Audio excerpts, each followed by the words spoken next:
Sono Laura della fattoria Zoff. Noi siamo una fattoria che alleva le vacche di pezzata rossa italiana e con il loro latte produciamo formaggio e latte crudo biologici. La nostra azienda è un'azienda di famiglia, alleviamo la pezzata rossa da 4 generazioni. I nostri animali mangiano erba e fieno che coltiviamo noi sui nostri campi senza l'utilizzo di prodotti chimici e pesticidi. Poi ovviamente, come vedete, hanno accesso al pascolo.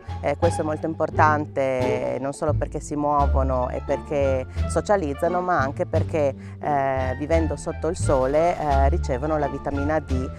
Produciamo formaggi a latte crudo da quasi 20 anni senza l'utilizzo di fermenti acquistati, ma i fermenti vengono dal nostro stesso latte, perché volevamo produrre dei formaggi diversi che rispecchiassero il nostro modo, insomma, di fare formaggio.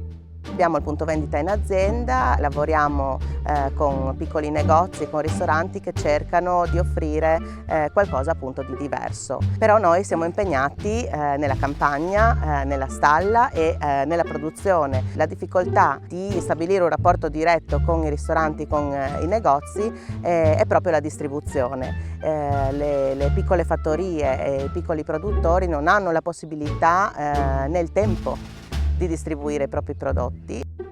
Grazie a Soplaia questo problema e questo ostacolo si sta risolvendo.